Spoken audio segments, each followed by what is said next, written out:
And we are live. We're live. I am excited. This is going to be awesome. I'm here with Rick Lockhart. I've known you for about, would you say 10 years?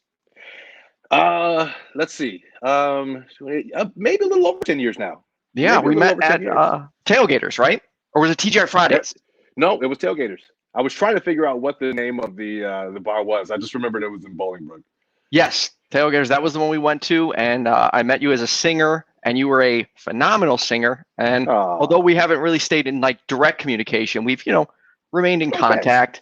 Yeah. And I've watched your show a couple times actually, and I'm like, dude, I would love to do something with this guy. And then when you were willing to, it was like, no way, Rick's willing to do this, man. This is awesome. Dude, let me just say that when you reached out to me about doing this the show and the ideas and just having a conversation or a discussion around this, man, I was like, I was all in from jump. But the way that you have put this together, your show, I'm honored to be a guest. Thank you so much for having me on here, man. And you rocked out with getting this together. So thanks. The honor's mine though, man. You are the experienced one here, and I'm glad you're here. But I got to get to your intro. So, Rick, sorry, Trina. Yeah, could you plug your show real quick? She wants to know what show you have. Absolutely. So, well, I was going to do it after the bio, but I can do it now. So I am a co-host of a show called Color Full Circle with my fiance and partner there, Al Young. The show is a platform for us to be able to target or have conversations and discussions around things that affect the communities that we identify with. So whether the community is being Black or being gay or being men or being human or being Christian, we talk about those things, and the full circle aspect is us to attempt to provide resources for some of those obstacles or occurrences that we talk about. And it's live streamed on Facebook. It's through intellectualradio.com. It's live streamed on all the different platforms that you could live stream media, as well as it gets podcasted on Spotify, on iHeartRadio, on iTunes, so on and so forth. So if you go to iHeartRadio or iTunes, you can search for Intellectual Radio Talk or Intellectual Radio under the podcast section and check for Color Full FULL Circle. That's where you'll find it. I will say I highly recommend it. I've seen it. Not only can this man sing really, really good, but he can talk. Seriously. Listen, you should hear Al sing, man. Al is actually, like, when I first met him and I heard his voice, I had to give up my ability. Like, you know what? I'm just gonna pass this along. I can't even hang with this guy. He's much better at it than I am. So wait till I get him out there so you can hear him. Yes, please. But let me get to your intro. Sorry. Sure. Rick Lockhart II is a native of Chicago, both West Side and West Burbs. He's been engaged and interested in religion since a very young age. Starting as a young Catholic boy between Our Lady of Sorrows on the west side of Chicago and St. Domitia located in Chicago's suburb of Hillside. Around 7th grade, Rick realized he had questions about the Catholic teachings.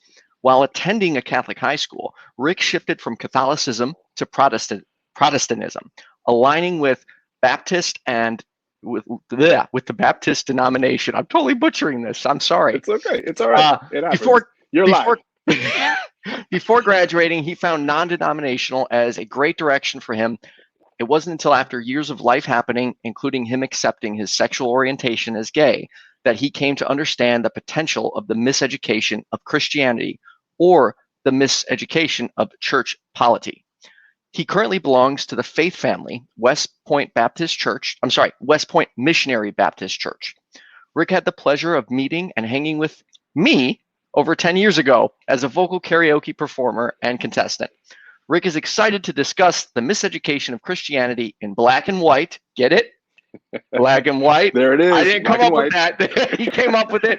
I love it. With his buddy, the friendly neighborhood atheist.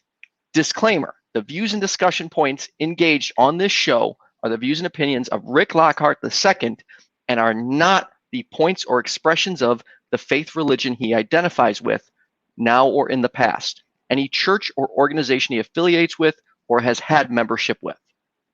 Just got to get that out there. Just got to put that out there. No, of course. I feel the same. Like, I can't speak for all atheists. I can only speak for myself. I can only speak for myself. Right. Yeah, exactly. Absolutely. So where do you want to start with? Well, first let me go circle back to Brandon. It's really great that you are open to having conversations about religion in all different aspects. Like I've seen so many of your shows. The debate was that was crazy. I Man. got my ass handed to me. You held on as long as you could. I took a penalty like, for it, but I needed a life jacket. I was like, come on, somebody help me! I'm getting hammered. It was kind of rough, but your shows really bring the ability to be able to have a conversation about things, right, man. And I love that, in this, as I said earlier, in this COVID-19 quarantine era that we're in, this is one of the great ways to be able to connect with people. You've been doing it for far longer than that, but still, it's great that you are opening up your platform to have conversations around this. And I think that's the only way people get an idea and an understanding of, people's opinions, beliefs, and their reality, right? So absolutely. Hats off to you, man. Well done. Thank you so much for having me again. Well, no, thank you. And I think I'd like to point out, I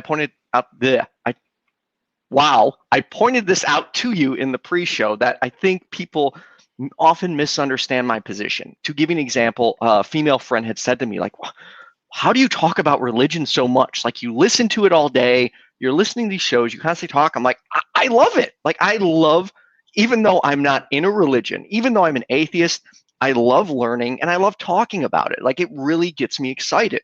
And yeah, it's pretty sad, but this is almost the most focused I have been. Like, my ADHD is always out of control, but I lined up like 6 weeks of shows in an Excel spreadsheet. I saw the schedule, dude. I saw the schedule. I'm like, oh, he's bulldozing through this, man. And again, it's awesome to see. Trina said that it almost looks like we're in the same room, and I can appreciate that because we are on two separate sides of the city of Chicago. Yes, but it actually really does. It almost does. Right? Next week, I will not only have the new location done, I will also have my green screen set up and my microphone. Ooh. So, oh God, I have to come back on the show for that. Yeah, yes, exactly. Definitely. When it actually looks like a real show. Yeah, so it's close enough now. But I also think, man, you're right. It's talking about religion gives people an advantage of a perspective, right? I think the thing is, I've enjoyed, as you read in my bio, I've enjoyed religion ever since I was in grammar school, elementary school, whatever we're calling it these days. Right. And I've always really kind of dug into what is it that's really being taught. You know what I mean? Like, what is it that that people the educators are saying, where they're teaching it from, the history behind it. I actually started going to college when I started attending college. My first year, I was like, I want to be a history teacher because religion kind of gave me an aspect of what history looked like, and way back in the however many BC 80 days, right, centuries that stories were written. But I felt like it gave us a vantage point of history through all different religions, whether it was Judaism or Islam, or even Hinduism. There's so many ancient religions that are there that really give you an idea of what was going on in society at the time that those religions were kind of, right, being formed or what have you. So I'm glad you're open to having the conversation, man. Talk about it all day long. Great. So you went through several religions. What about Christianity or non-denominational Christianity pulled you in versus the other ones? Sure. Well, so that probably is best told through the course of what happened with Christianity. I mean, with Catholicism. So when I kind of started to, it's funny. I remember my mom and my aunt telling me, "Don't teach the nuns; they're there to teach you." And I'm like, "But they're not teaching the truth. Like they're miseducating us." Like I was baffled in 7th grade, and right, they're giving out this misinformation based off of a Bible that they're supposedly teaching from.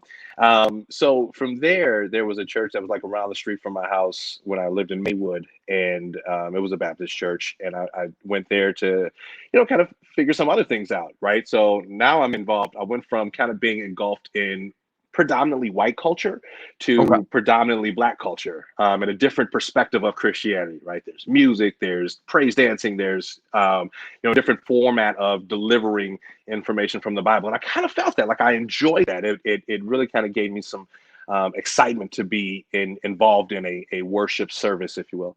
Okay. But I also started to, as I do with having conversations and looking into things and discovering things, there were certain regulations and restrictions that kind of came with being in this particular denomination, just like with Catholicism. Of course. So from there, I was privy to get an experience of non-denominational, which, let me say, has actually turned into a denomination. So it's crazy. Like, I learned that back in like the late 90s, early 2000s. So like, non-denominational is a denomination now, but I digress. That's true. So real quick question. Would you consider yourself, I'm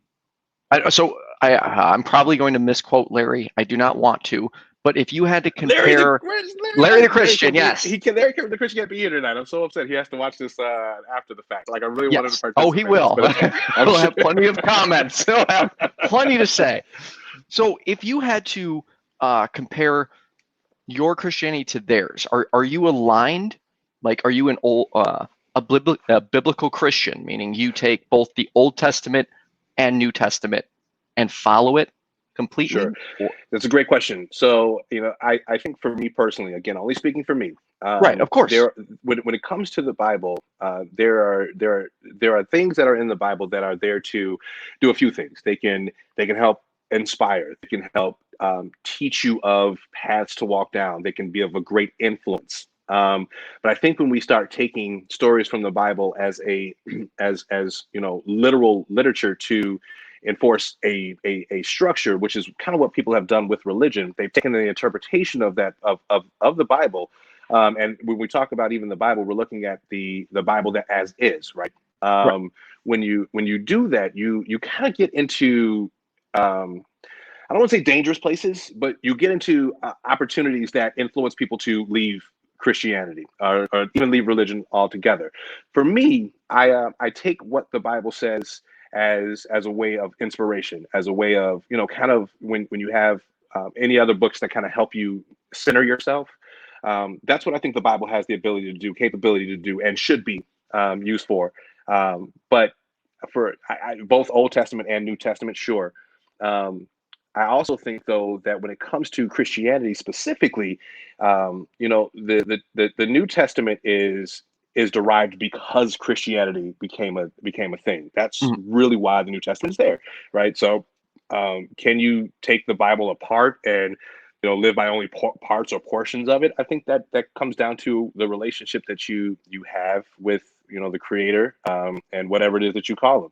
If you're someone of an Islamic faith, or even Islamic faith, you have the Quran, and you're taking the Quran maybe literally, but then I don't want to offend any Muslims, so I'm hoping that this is not offensive, but you have extreme zealots that will take the Quran literally, and we can see we've seen what happens when you have people who are zealots of their religion go to an extreme, both in Christianity and Islamic culture, as well as absolutely Judaism. So I think that we have to be careful when it comes to what we take literally from the Bible. But for me personally, I take it as points of inspiration to kind of help center and focus things that I need as a resource in my life. Okay. Real quick, Anthony said you hit that on the head, Rick. I don't know if you can see the comments on your screen. Yep. I can see it. Thanks, Anthony. I appreciate that. Speaking of a wonderful voice, get Anthony out to any of your. Are you still doing karaoke DJing anywhere? No, I do it once in a great while, but I stopped doing it weekly. I'm getting too old, man. You're not. Don't do that. I can't do the bars every week. That's so like you get at 8 o'clock. I'm laying down, man. Sometimes. Oh, you have grown up. Yes. Old. Yes. This is like a Peter Pan syndrome. And now I gotta last. Right. Like I can't last till 2 a.m. I can't. At least not without caffeine. But Anthony J. Hansen, I'm gonna shout him out real quick, man. He has an amazing voice as well. If you ever get a chance, check him out. He's really great at what he does. Follow him on his page, man. Check out some of the work he's done. He's pretty awesome. So, yep. He also said thanks for the shout out, Trina. Try reloading it. There are more people watching and commenting. I'm not sure why you're not seeing it. But yeah, I am seeing the comments come in. And if you have any questions for either of us, me the atheist, Rick the Christian, feel free to ask. So if I may, when did you, a two-part question. When did you come out as a gay man? And how did Christianity impact you? Wow, what a great question. You're great at this, man. This show's gonna take off. Just don't forget the little people, okay? When you make it big and you have your own couch and broadcast channel, just don't forget us, all right? Rick, I will bring everyone with me. To quote my mom, she claims, or actually several people have said this to me lately, that my compassion is I get it from Jesus. Larry says the same thing, and I'm like, no, I'm sorry. I became more loving when I became an atheist, but I don't know, that's my opinion. We'll circle back to that later. Let me answer your question. So, I came out kind of in stages. I kind of, when it comes to the using the metaphor of coming out of the closet, I kind of took like a approach of opening the door, peeking out a little bit, kind of maybe stepping out a little bit, kind of still peeking out. It wasn't until I think my actual come out, if you will, was it was probably to my family. That was the biggest part of me kind of coming out. And that was in 2012 when I had moved over to Jersey and I had experienced a culture that was different from Chicago. And what I mean by that is in the Northeast, the culture at the time, about in 2012, for me was a little different than what I had been experiencing in Chicago. Chicago was very much a segregated city, even when it comes to the LGBTQ community, right? You have Boys Town and the North Side. And that's really kind of all that you have to hang out, unless you go south. And there are a few bars of South Side that are LGBTQ friendly, very minimal, only two. So that's it? That's it. There are only two. Wow. There's one on Jeffrey called Jeffrey Pub, and there's one called Escape that's on like 76th. Okay. There might be a few smaller ones, but ultimately those are like the two biggest ones that are on the South Side. And predominantly Black patrons that go to both of those, whereas Boys Town is, kind of caters more towards, or attempts to cater more towards the diverse culture. But most of us in the LGBTQ community know it's predominantly white gay men who get the most out of Boys Town. Don't get me wrong, I have a great time. Al has a great time. Love it to death. But anyway, I hear it's a lot of fun. Boys Town is a lot of fun. It is. Even if you're straight, like you could probably get free drinks all night, B. You'll be fine. Just keep an eye out on your drinks. So, okay. I've got to tell you this. I got a really, really inappropriate message. Then again, I don't know if I should be saying this on the air. Did you? You know what? Maybe. We haven't talked about this. This wasn't in the prep. Yeah, you're right. Let's just move on. I'm not saying that. But I want to hear about it. I'll tell you after the show. But actually, so when I, because of the segregation in Chicago at that time, it really kind of kept me secluded too. I wasn't comfortable being, completely out, right? So but when I moved to Jersey and I got the exposure to the Northeast, New Jersey, New York area, down in South Jersey, Philly area, you have a different perspective on the LGBTQ community. There's more acceptance. Nobody really cares what you do, as long as you're not impacting or affecting them, they're fine. Right. And there's a larger culture there. So when I kind of got that exposure, for me, it was, I can be not only gay, but I can be Black and gay and everything be okay. Like no one's judging me for it. Nobody's bashing me for it, which I kind of found in religion here when I was living in Chicago.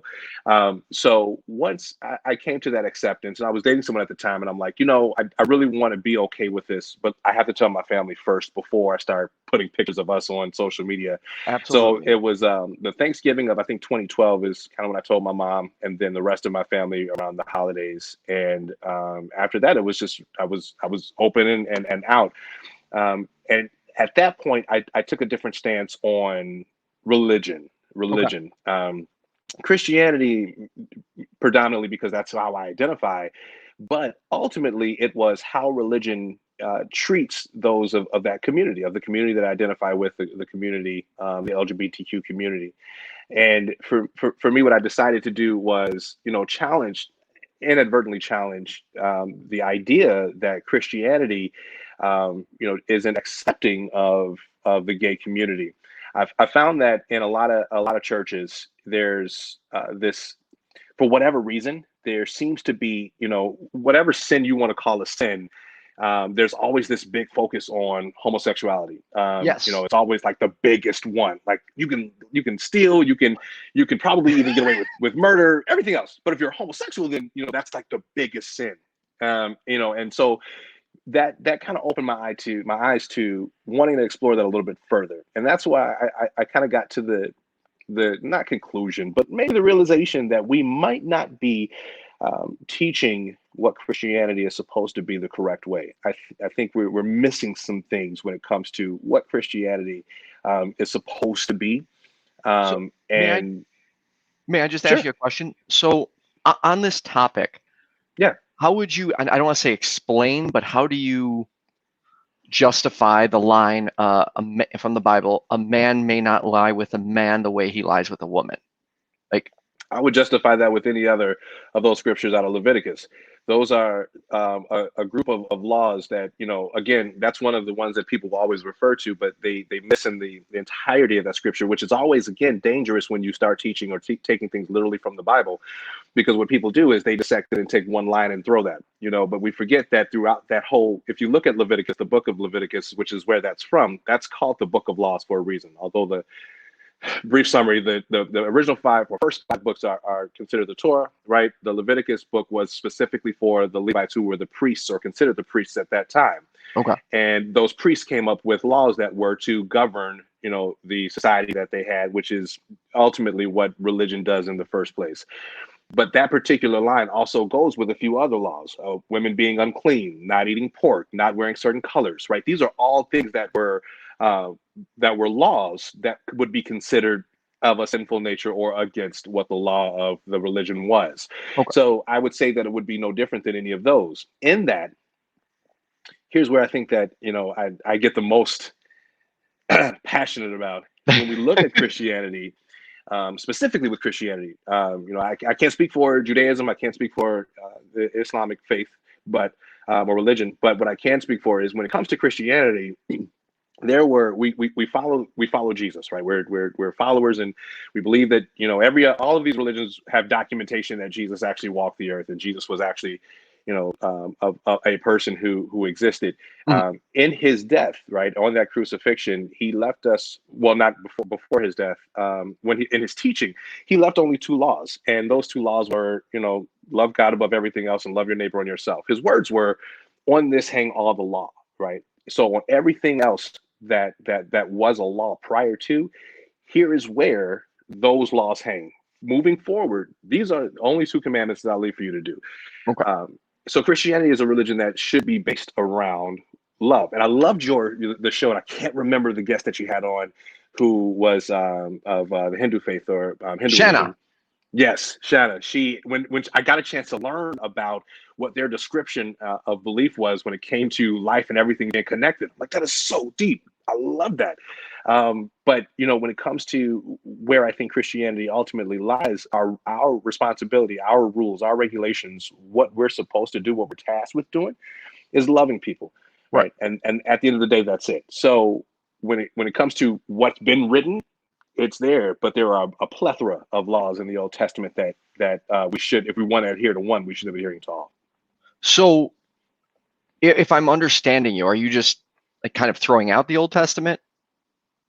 Not throwing it out at all, because again, there are things that are in the Old Testament that can be used for inspiration. There are things that can be used to kind of bring a focus to, you know, whatever you have going on in your life. What I'm saying is, when you start taking things literally out of any parts of the Bible, well, out of the Old Testament, when it came to those laws, specific laws, you run into challenges like, how is it that you would in this very context, how is it that you would use this one particular part of the law, but we're still doing everything else that we're not supposed to do according to that whole book of laws? So I wouldn't say throw out the Old Testament, not by any means. I would say take it for the inspiration that you need to live the life that you want to live. Okay. So let me ask you this, and you need to be brutally honest, because I've been told this twice. Okay, question one. Would you consider me a moral person? Yes or no? I really thought you were going to ask me the question that your coworker asked you at work the other day, about do I consider you a good person, versus her asking, is she a good Christian? Do I consider you a moral person? I mean, yeah. For the most part, as much as I've known you, sure. Okay. So I don't know what you've been doing in your personal life, right? No. Okay. Based on how you know me. Debating things, right? Okay. So based on what I know of you, I would think that you're a moral person, sure. Okay, so based on your version of Christianity, am Mhm. I going to hell? Even if I do my best to live as moral life as possible and support and love the people around me. But I Well, simply tell God, hey, I'm not saying you don't exist. I'm just saying I have not seen enough evidence to believe. So, at the end of the day, Brandon, here's the way that I try to live life, and Al was love that man. He actually privied me to something that I think has become a part of what I believe when it comes to uh, acknowledging God, or the existence of God. Um, God will find a way to ensure that um, He becomes a presence in your life. God will find a way, whatever it is that needs to be used, so that you are able to acknowledge, presence, His presence. Then that's what He'll use. And the example that He used was, have you seen What's Love Got to Do with It? Are you familiar with that movie? I'm not. With I, the I mean, Angela Bassett playing Tina Turner, the story of Tina Turner, basically. I need you to get some more culture in your life, Brandon. Hang out with more black people. All right. Well, So, you're gonna bring. Are you gonna bring me to church with you? I would love to bring you to church. Okay. Exactly. Well, It's a predominantly black church, but we have other ethnicities there. I think is you'll there be fine. any white I, people there? I, yes. Is there Think any about that for a white second. atheists there? There are no white atheists there, not to my knowledge. But I will tell you, we do have a member of our congregation who used to be atheist. Her mom is atheist. In fact, when we talked about doing the show, I asked her, not this particular show, when we talked about doing having you on our show, I wanted to invite her as a guest because she's actually made that actual transition between being an atheist to being a Christian. And I think also, like, I think you mentioned it on your last show. It's I won't get into details or splitting hairs of if agnostic atheist is what it is. Is that Okay, correct? so technically I am an agnostic atheist. Although Right. by Joel's definition, I'm not an agnostic. By my definition, I am an agnostic atheist, meaning I don't know whether God exists, but I remain unconvinced at this point. And I kind of think even with that, Brandon, like when you make that point, um, to say that, if I heard the term correctly, if I heard the explanation correctly, there's not enough evidence to identify that he exists. Is that what you said? Yeah, there's not enough evidence to lead to the conclusion that God or a higher power exists. To Gotcha. give you an example, while I do believe I can't even concretely say a man named Jesus existed. Did a man Okay. exist that got crucified? Absolutely. Am I convinced his name was Jesus? Possibly. Do I believe he was who he said he was? No. If he was real, if the stories are even the stories, in my opinion, were most likely exaggerated, and I think he was, if he existed, an illusionist. That's even Did you see that someone. movie? That was a really good movie, by the way. Sorry to Yeah, interrupt you. yeah, no, that was a great movie. But Oh, you saw that movie? people, Jesus. people are easily fooled. I mean, to give you an example, when I used to work at this at White Fence Farm, I did this magic trick. It was a voodoo trick where I would burn your hand. The lighter would never touch your hand. It was a stupid magic trick. And the guy afterwards comes up to me. He's like, "Bro, you really burning my hand, man. You got to do something. This voodoo stuff, it won't stop burning my hand." So I'm like, this guy's actually convinced I burned his hand. So I was like, okay, grab some lemon juice, honey, mixed together, put it on. He did that, and he's like, oh yeah, it's much better. And my point is, people are easily susceptible to things like that, especially 2,000 years ago. So that is where I stand. I'm not saying whether he existed or not. I'm uncertain, but Well, I feel like you did, Ren. Like it sounds to me like you did acknowledge that there was an existence, right? You said it yourself. There sorry, was a yes, man there was a man. who, don't know if he might have been called Jesus, probably was called Yeshua, or some variation in the Arabic term or name, or pronunciation of the name. But it sounds to me like you have some type of belief that there was that man I that believe existed. there was someone that existed. In Okay. fact, I'm confident there was somebody that existed during that time period. Most likely his name was Jesus, but I can't say for certain. All right. But do you believe that there potentially was this man who might have gotten killed for the things that he was preaching about? Absolutely. Absolutely. Now, would you believe that if that man got killed for the things that he was preaching about, the things that he was preaching about was just love everybody, like at the end of the day, all I want you to do is love everybody, like that's it. Could that potentially be the case? Could it be that he was crucified for telling everyone to love each other? Yeah. Oh, absolutely. Because that was Absolutely. going against, at that time, that was going against what the laws of Judaism were, right? Right. He was completely going against the laws of the land, which is kind of what led up to that crucifixion. So you believe that? Yes, but You're now well on your way. You're well on your way to being a Christian. You're no, well on your way. I got a long way to go, and you're well on your way. You're almost there. Larry has hope too. He's like, I'm gonna get you there, and every day, I swear, I talk to Larry every day now, and I'll get little nuggets of text like, "Hey, I watched your video," and he'll send me like multiple things breaking down everything I said. So it's and you know what, Brandon, like that's the other thing, man. I don't, again, that's why I enjoyed engaging in this conversation. We can talk about things. I'm not a Bible theologist, whatever, historian. Only thing I can share are, kind of what my perspective is from my own personal experiences, what I've kind of learned in the 38 years that I've been around. And, one of the things that I'll tell you is the easiest way to, I guess, believe in Christianity or to be considered a Christian is amongst all of those things, right? That there was this man, call him Jesus. I almost want to say call him, whatever variation of the name that you want to call him. There are so many different pronunciations for Jesus. It's ridiculous. And then, of course, it's, the Western civilization. It's America. right. We like to change everything. Yes, but at the end because of the Jesus day, was white, or at least how they portray him. Don't give me that. We're not going there. Right? It's a whole another conversation for another. Wait, you don't think Jesus was white? I mean, something about where he was doesn't strike me as blonde hair, blue eye with a straight hair and pressed firm. No, not a thing.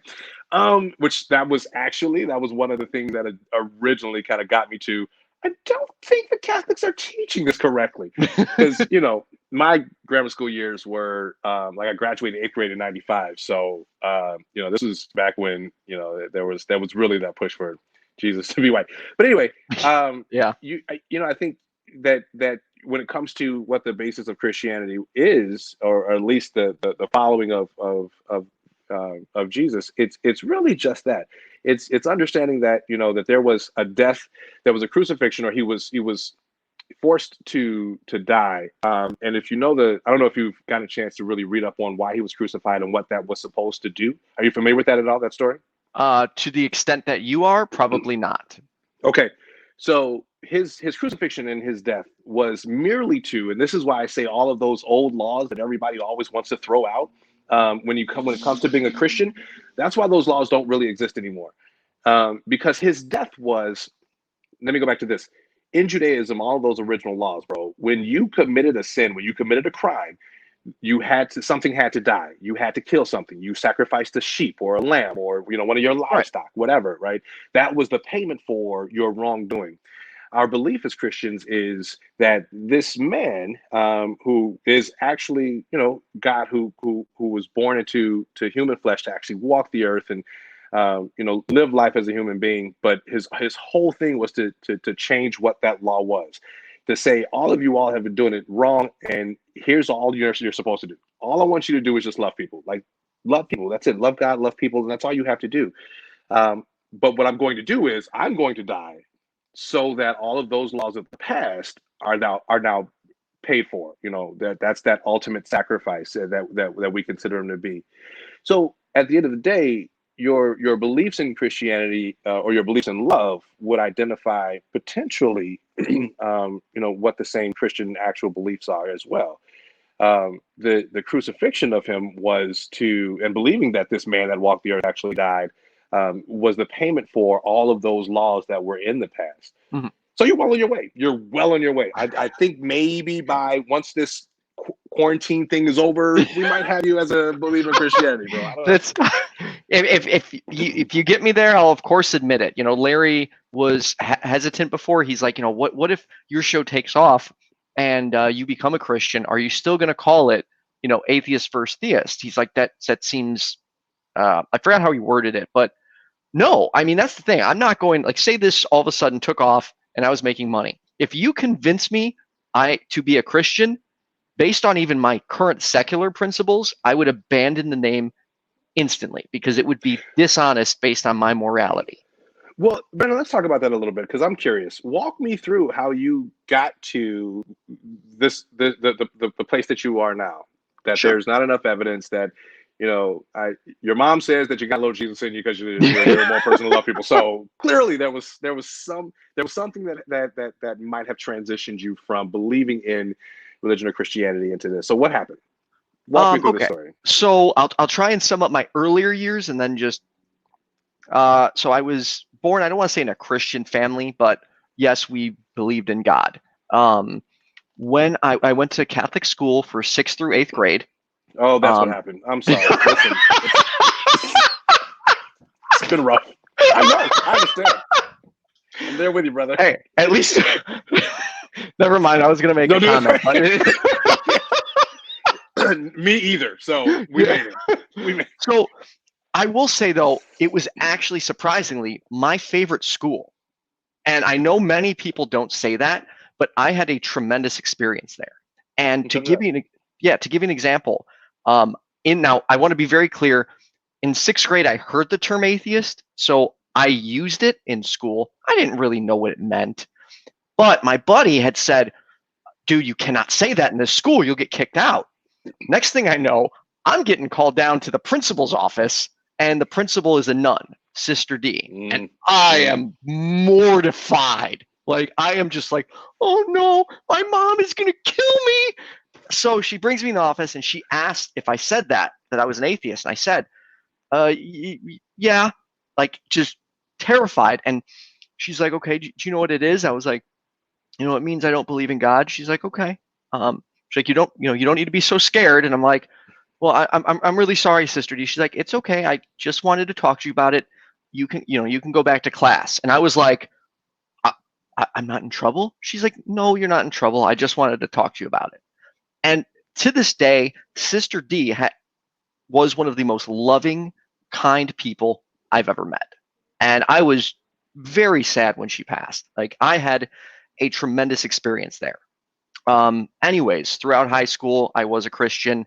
I would say most of my life, eventually I started calling myself a Gnostic Christian, not agnostic, but just Gnostic, referring to knowledge of God, which was kind of an asinine ideology to have, in my opinion. And eventually, as time went on, I started listening to more shows. Like I was a diehard Republican. I watched Fox News all the time. And finally, I'm like, I've got to listen to other people. I've got to get different perspectives because maybe I'm missing something. So it first started with like liberal news. Then all of a sudden I stumbled across this atheist show. And one of the things the show host demanded was that if you believe in God, substantiate it with evidence. And that's the thing. I couldn't do that. And while I wouldn't admit right away that I was an atheist, I was like, I still had that thought in my head that, oh, what atheists just think nothing comes from nothing. So why? That's stupid. Why would I be one of those? But slowly the wheels just kept turning. And not only that, I demanded, I continued to use this in every aspect of my life. If I don't have evidence or reason to believe in something, it needs to go away. There was a point where I was even against gay marriage. I'm embarrassed to admit that. Like, how asinine is that to actually, in today's day and age, be against gay marriage? And furthermore, I was even against gay adoption at one point. I was like, no, it's wrong. How could you do that to those kids? And I want to go back, look at myself and be like, Brandon, what the fuck is wrong with you? Just accept people for who they are. I almost feel like we had an engagement on social media once about something, and I was like, "Oh, Brandon, we don't share the same viewpoint." This was years ago, This was years ago, and it might have been about gay marriage or something gay. I'm always doing something gay these days. But I don't remember what it was specifically, but it was something. And I was like, wow. So but I've noticed your evolution throughout social media posts and whatnot, and it seems that things had actually come around. Like, I think it was actually when you were talking about going to the Trump rally, I think it was in Illinois. Yes. Or in like Joliet or something like that. I'm gonna go troll those fuckers. it's like, oh, look at this change. So I'm glad to hear that. But I'm sorry, please continue. Oh yeah. So it slowly, eventually, I got to the point where I was comfortable saying I was an atheist. And everyone goes, if in my opinion, everyone goes through an angry atheist phase where you first figure this out and you're like, nope, screw religion. I'm going to take it all down. You get so focused. For like a 3 to 6 month period, I was that angry atheist where I'm like, I'm gonna take everyone that believes in religion down, and that was asinine too. But I almost feel like it's a rite of passage for becoming an atheist, because you get frustrated when certain people don't see what, in my opinion, can be a very simple concept. Now, I don't get frustrated like I used to. I'm a very happy guy. Like, I genuinely love these type of conversations way more than debating. Because this is fun. Let me ask you about, out of curiosity, when it comes to your evolution, you started out one way when it comes to your political views, right? You were diehard Republican. Which, let me just interject real quick. Trina, Alex, I've seen your comments. I'm sure we're going to get to them. Sorry about not reading them yet, but we're having a really great conversation here. But there's a couple of things that Trina mentioned that I wanted to touch on in a bit. But I'm curious, out of your experiences, what was it for you that challenged your belief in being in the republic views that you had, and what challenged your beliefs what challenged your beliefs so much that you were able to change your viewpoint, your vantage point, your perspective on gay marriage and gay adoption? What was it? It literally started with, for lack of a better word, eradicating God and religion from my brain. No longer allowing myself to have someone that I don't even know if is there tell me how to think. I am adamantly against that. And there are many aspects of my life that I need to fix, that I need to improve on. But there's one thing I am immensely proud of myself for, and that is not only my level of forgiveness, but how loving I have become as a person. And it started with giving up God. It was like a domino effect. It started with that. It moved into politics. Now, I want to be clear. I'm not a Democrat. I have not voted Democrat. But I try to be, I'd say, as close to the center, for lack of a better word, but moderately left as possible. Because honestly, this world, this life, to me, this is the only life I have left. There is no second chance. I don't get to go to heaven. This is my life, and I need to not only live it to the best of my ability, but I need to help the people around me live it to the best of their ability. Like, we should be helping each other. We should be lifting each other up on a daily basis, rather than being rude or judging each other. Like, the amount of hate now. Okay, let me give you another extreme example. I used to be adamantly against most drugs and even sex workers. And now it's like, dude, to be blunt, who gives a shit? If this person wants to pay this person for sex and they're both adults, who gives a shit? Now, granted, we obviously need to be careful. I think we need to decriminalize it, but that's a whole nother argument. But it literally all started with giving up God. That's when, to me, I became a better person. I began accepting people. And you're well on your way to that Christianity belief, man. You keep pushing towards it. Larry says the same thing. People. Wow. But again, I think that, unfortunately, your previous or primary experiences, very much like myself, there might have been some things that you were mistaught. When it comes to the fact that religion is dictating how you treat others in the manner that you're judging them, not necessarily what Christianity actually is. when it comes to how your thought process behind how people should be able to live their life and enjoy it. What we miss in this is religion has been used for years, for decades, for centuries, right, to govern how a society should operate, right? And King think. James himself actually rearranged the Bible so that it could fit the society in which he wanted to rule and govern over. There are books that are left out of the Bible, the Apocrypha books, right, that are left out. You have all these different denominations with all these different rules, and none of them are, well, maybe some of them are in the Bible, but like ultimately, you know what I mean? Like there are things that are that are utilized to keep people in certain positions. Christianity, Yeah. for example, originally has been used to keep that it was used in America to keep slavery happening, to keep I'm black so people happy you went enslaved, there. right? I wanted to actually So bring that up. but that's all because of what religion has done. When it comes to the essence of what Christianity actually is, again, it goes back to what I'm saying. And I think that it's potentially being we're misteaching that, and as my pastor mentioned in my bio, church polity. It was utilized. All of that was utilized to structure a society that people wanted, that rulers wanted, for their socialism. It's not necessarily what the what I guess the intention, the original intent of the religion was, or the original intent of believing in Jesus, if we're going to use Christianity for our point of exploration, I mean of explanation. That wasn't what that intent was. In fact, Jesus, being a Jew, would originally say, well, Christianity is just a made up thing anyway, because Jesus wasn't even a Christian, right? You can utilize Right. that as an argument if you wanted to. Jesus was this man who taught against the structure of religion. Yet here we are today, utilizing religion to structure and govern the way that we think. Hmm. I think that when it comes to your own personal beliefs, bro, you're well on your way to actually being a Christian. So, all right, let me ask you this.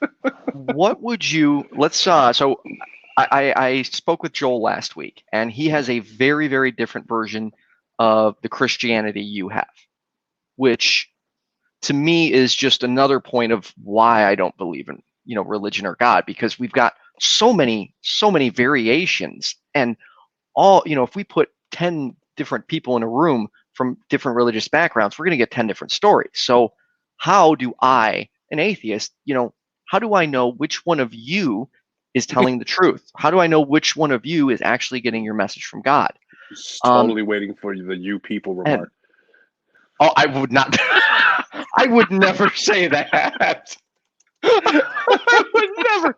Okay, I may be guilty of a lot of white privilege, which I'd like to think I'm more aware of, but I would never ever say you people. It just was perfect right there. No, but you're right. Why would you, right? You know what I mean? Like there's so many different variations, but you probably would be surprised to know that there are several different variations or denominations of. It happens. I have two myself. They do the You same thing. sorry. I'm surprised they're quiet right now. There are different denominations within just about every facet of religion. There are different denominations within Muslim or the Islam faith. There are different denominations or sects in Judaism. It's everywhere. It's just like the difference of being Republican or Democrat. People want something that helps them identify with what their beliefs are. Unfortunately, that's how societies are governed. If you take that and use that to applying the "I won't believe in God because there is no proof because of this is what I've been taught to believe what God is supposed to be," then of course you're not going to. Right. But if you take your own personal experiences, and if I told you that all of your, let's do this, clean slate. What if I said that Christianity is merely about the way that you show love to people? Would that convince you to be a Christian?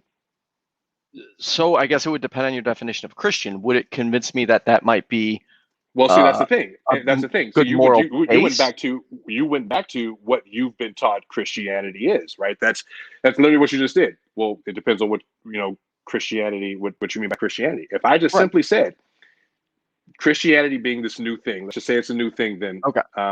If I told you that simply loving people would make you a Christian, would that make you a Christian? As long as there's no additional baggage attached to it, then technically yes.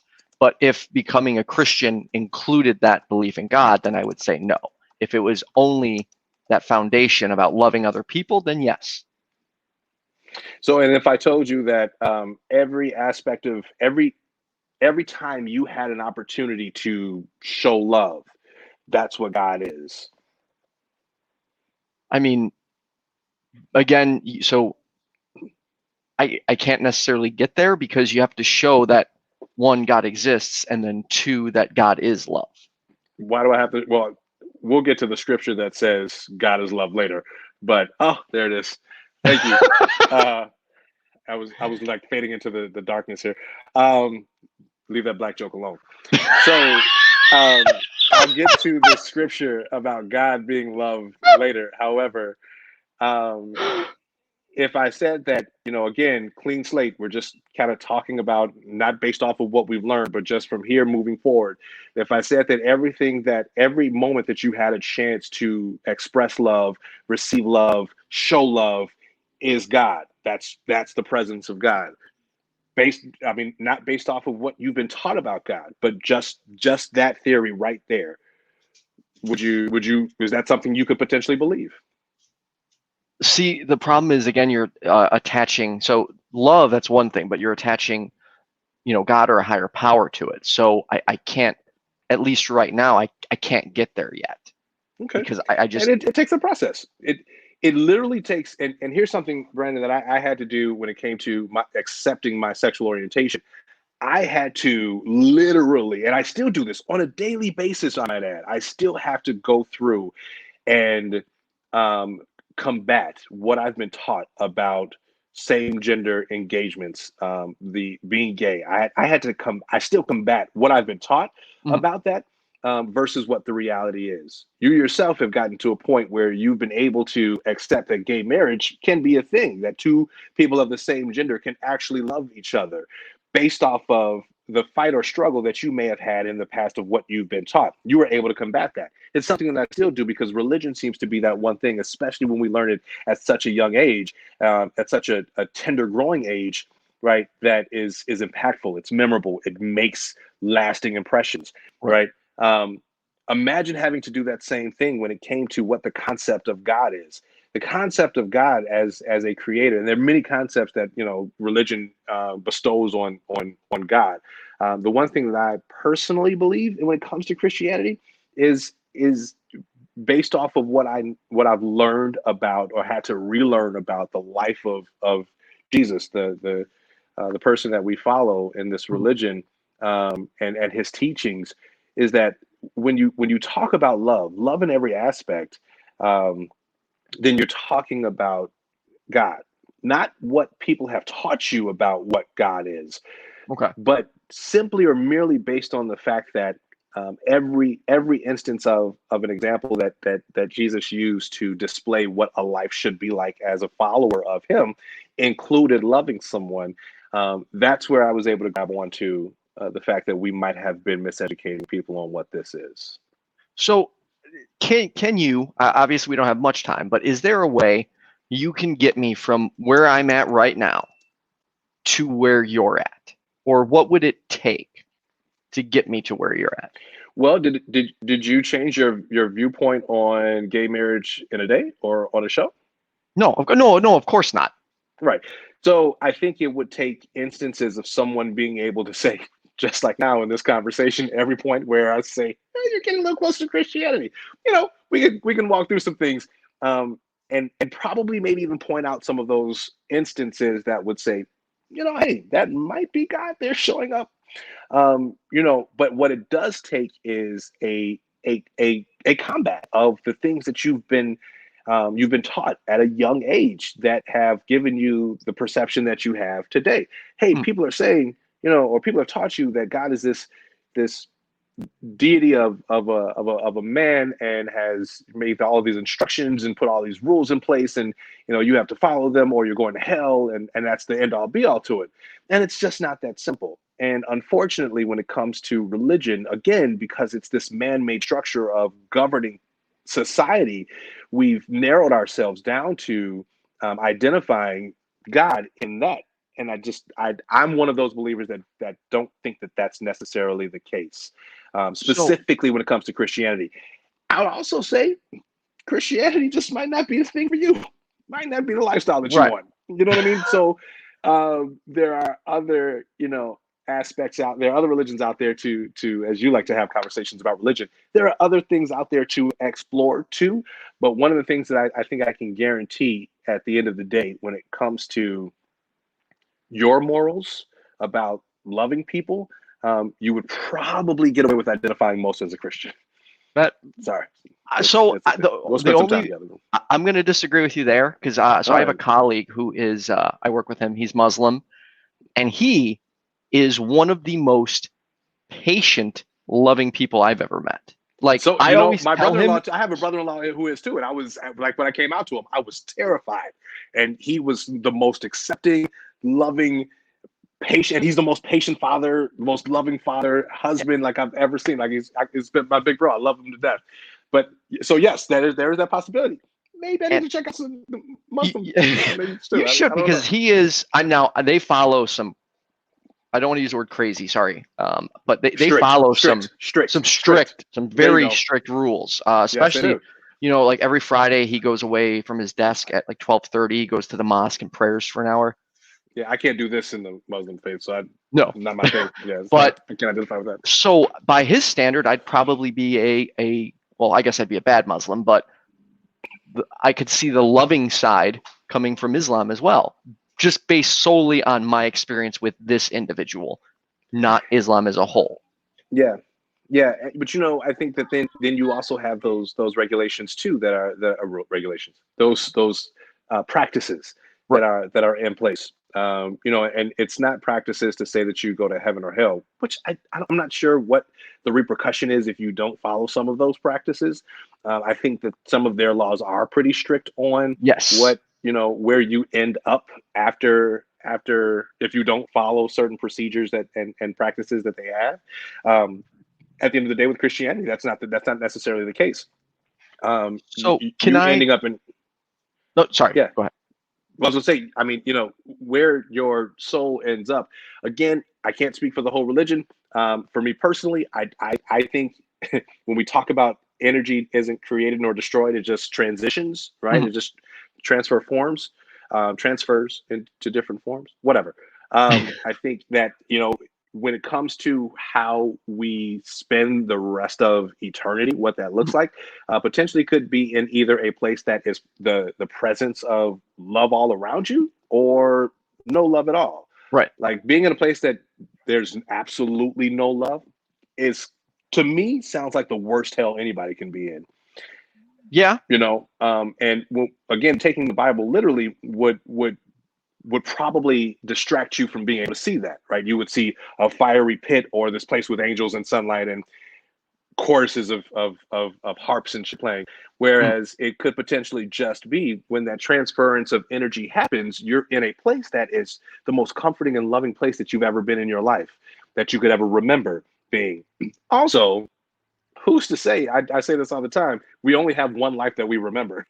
So Right. that doesn't necessarily mean that we don't have another life. We just only remember this one, right? So there's a lot of different variations that take place when it comes to heaven or hell. But at the end of the day, my own personal belief, based off of what I think I've learned in my own experiences, that eternity is the difference in spending it with a lot of love or no love at all.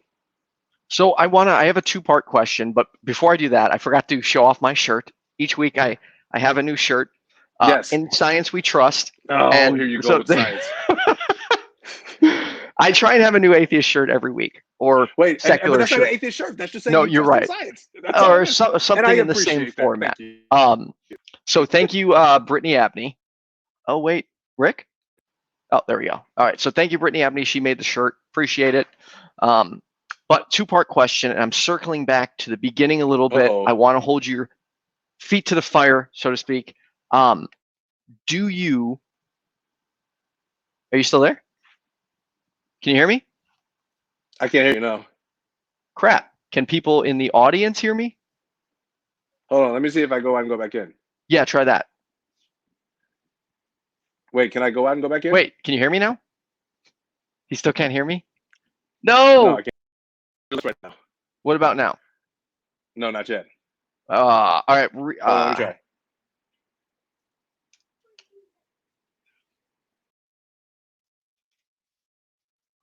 So give us a moment. Technical difficulties. We only got a few minutes left in the show. I'm waiting for him to rejoin.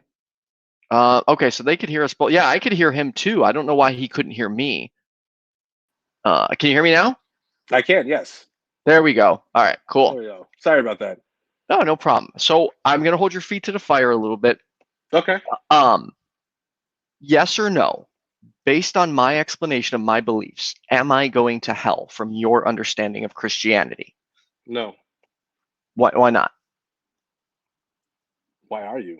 Well, no, I don't think I should, but I've just been told that. So I'm curious of your opinion. So And again, it's a no from you. But that goes back to, you know, my original point, right? What you've been taught is not necessarily the truth about, you know, what happens at the eternity stage of where your soul spends eternity. I don't necessarily think that you would end up in hell based off of, you know, your life, your current life. I think that you have so many different variations of what that could turn out to be. So no, I personally don't think that. So okay, and then the second part, what would you say, or what's your impression of, let's say, Larry and Joel's version of Christianity? Because, for example, by their standard, I don't want to speak for them, but I am going to hell based on their standard. In addition, from my understanding, you would also go to hell based on their standard of Christianity. How do you deal with that, or what do you say about that? Sure. No, I tell you that in a lot of the belief that I have with, and I stand in this belief with, I'm so grateful for the family that I have at the church that I go to, that I attend. I'm pretty sure if we were to live by by those standards, all of us would end up in hell. Okay. Oh, that's true. All of us have, in fact, by that standard of Christianity, of what we've been taught, humanity is a sin against God, right? Mhm. Being a human is by itself a sin. There are things that we can do on a daily basis, potentially, but at some point throughout that day, just by living our life, we're going to sin again, right? So Okay. there's always going to be a sin that could potentially put us in hell every single day. So pointing out the, you know, being gay, being black could potentially put me in hell. Let earlier Christians tell it. You know what I mean? Right. There are so many different variations of what could put you in hell. At the end of the day, what I don't try to live my life based on is, am I going to end up in heaven or hell? What I do try to live my life on a daily basis on is the platform of, let me just show what love looks like to someone, because someone needs it. And at the end of the day, it makes someone else feel good. And yes, it makes me feel good too, to be able to show love and express love and receive love, you know, to other people. So why I'm not worried about ending up in heaven or hell. Okay. Having said that, I've also felt like, you know, in a lot of the teachings that I've got the experience in, I think personally, I would rather believe in Jesus and he not be real than to not believe in him and he actually be real. So there's that safety net too. But based off of the teachings that I know that he's given instruction to, I personally feel like Christianity is only a basis of how you show love, taking every opportunity to spread that love, and acknowledging that when you do see love, when love is there, that's God, and running with that, like, you know, sharing that amongst the people that we have to share this earth with. At this point, we can't do it because we're socially distancing ourselves, but Yes. we have platforms like this that can allow us to be able to do it. So agreed. You know what I mean? So that would be my discussion, I won't say argument, but my difference in the my opinions about Christianity. Okay. So before we're running over time, before we get to like some closing, because Again, I feel like I'm in a situation where you and I could just talk for hours, but we have to leave people wanting more. That's the, entertainment side of it. So Alex says we need a round 2, or we need a Trina said it. WBA. And then, yeah. Oh, Trina. Oh, and then Oh. after that, I don't know if you could see the screen, round 2. Oh, Trina said he scared me for a second. You did. He did. He scared me. Brent's a scary guy. I try my. Yeah. You see that smile, that laugh? Like it scares me. I run away from that all the time. That's how you're like I won 6'6". the contest. I'm 5'10". 6'3". Don't try it. Oh, all right. Either way, you're a tall dude. Hey, I haven't privilege. You're right. That's not intimidating. When I try my hardest to identify my privilege, being tall is a privilege. It's one of my privileges. Absolutely. Right. So, okay, real quick, I just want to. I'm going to plug my next few shows. I'm going to have you plug yours, and then we'll just go into closing. So starting next week, will be. Can't talk. I'll be with Richard Graves. I did this. That's my fault. I'm sorry, Brandon. So the 24th at 6:30 with Richard Graves. Has Christianity had a positive impact on Western culture? Sunday the 29th is going to be with Stephanie Kaiser at 6:30 p.m. Vaccines and informed consent. I know they don't like being called this, but not everyone knows the informed consent argument in vaccines. They are against vaccines. I'll just say that. I don't want to use... Who? Okay, so informed consent enthusiasts are known as anti-vaxxers, but they don't like to be called that. So I'm trying to be respectful to her terminology. Gotcha. I thought so. Not a religious person. Oh no, yeah, not a religious person. This is just vaccines, okay. And I have so much to learn. And then after that is April 7th. I'm back with Joel Sedicase, round 2, and this time I am not letting him get me on the ropes. Last time, man, I was taking those. He was just like bulldoze, punch, and I was like, I have to check that show out, man. And potentially if there's an invite to join in that one, I have to prepare for it. I don't debate. I don't debate well. I don't. There's a lot of energy that goes into debating. Based on last week, I don't debate well either. Yeah, I'm not one to debate, especially religion. Politics, I don't. It's whatever. It's like sports. Like I don't really care that much when it comes to the details of what people need for debating. Religion is the same way. I live my life based off of the experiences that I have, and I think at the end of the day, when it comes to this particular religion, at least identifying Christianity, it definitely comes down to personal experiences that shed a better light on the beliefs that I have. So okay. And then April 14th, I'm really excited about this one. I'm with Lucas Giolis, Science and God. So this guy has a bachelor's in physics, and his I know it's his bachelor's in physics, and I believe he has a master's in theology, and he heavy background in science, and he says science got him to God. So I mean that is good. Yes, great one for you. Exactly. Like that's what I want. Maybe he can do the convincing. Yes, I want that real evidence. And then after that is going to be the 21st back with Larry the Christian, open topic, and then the 28th with Robin Dunn, spirituality and atheism, which I'm also very excited about. That's cool. Now, if you could please drop your show. So sorry. Real quick before I do, I'm just out of curiosity. I can't wait to see that show because I'm curious. Is there spirituality in the atheist belief? So from my stance, no, but absolutely. So atheism itself, it only refers to a lack of belief in God, but there are many atheists who believe in Mother Nature, spiritual version of it. They also believe in, I've met some that believe in ghosts, and to me, that's kind of an asinine concept. Like, how are you going to say, hey, I reject God, but yeah, I believe in ghosts? Like, to me, that doesn't make sense. They kind of go hand in hand. Do you know what I mean? So yeah, I don't know why atheists believe in spirits. It doesn't make sense to me. That's again, I can't wait to see that show. That's a great door opener there. And I want to point out Trina's comment. Rick, you're an amazing guy. Friend request will be coming your way. I can attest for this. I have known him for about 10 years, always been nothing but super polite, pleasant, and he will tell you he's not a great singer, but my God, man, this guy has pipes. He can sing. He's really good to listen to. He's a fun time, and this has been fun. This has been fun. This has been Trina. I'll definitely accept that that friend request. You all can check out. Like I said, we're on a bit of a hiatus right now with with the quarantine-ness, but again, you can check out past shows for Colorful FULL Circle on YouTube, as well as intellectualradio.com itself, or check out the podcasts on iHeartRadio or iTunes. Just search under Intellectual Radio for all of the shows actually that are on that platform.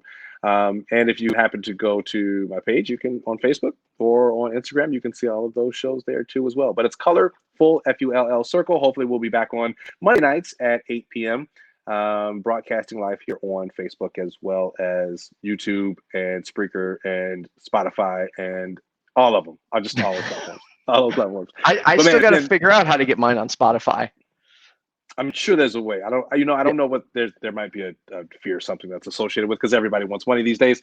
But then again, hey, maybe they'll waive it right now because utilities are being waived. That's true. Rent's being kind of waived. Mortgages are being waived, so they might waive that fee. That'd be nice. But man, listen, it's always been a pleasure, Brandon. You've always been a great guy, man, and I'm just glad I've been able to engage in this conversation with you, and hopefully, if we'll see what happens as we continue to move forward. I'll keep pointing out those instances where, hey, that might be God. Absolutely. And I'm taking you up on your offer. Once this quarantine is lifted, I'm coming to church with you. Hey, I would love for you to. And if anybody else wants to, it's West Point Missionary Baptist Church over on 3566 Cottage Grove, South Cottage Grove, in the Bronzeville neighborhood. Like basically 35th and Cottage Grove. I'm like this bad Black Baptist because we're supposed to normally just shoot off the address and the pastor's name. But that is Dr. L. Bernard Jakes. That is the pastor. But when it comes to the actual address, I think it's 3566. I don't know. I can't remember right now. But 35th and Cottage Grove, basically in Bronzeville, West Point Missionary Baptist Church is where I attend. We'd love to have you, bro. And I promise you, it definitely would be worth the experience of just coming to check it out. Absolutely. It sounds like you've had some really good experiences in some of the other churches that you have visited. That again might be God. But anyway, I think if moving forward, that's what I'm going to call this. It's just going to be quote unquote, that might be God. In that high pitch register there, that might be God. But please come check it out. For anyone else that wants to check it out, we'd be happy to have you. I've gotten a chance to really play a great role there and meet have a great family in that congregation. So come check it out. Well, Rick, if you could stay on the line for a moment, I'm going to end the broadcast. Everyone, thank you for tuning in. I appreciate it. Guys. Check out Rick's podcast, and I'll be back next Tuesday.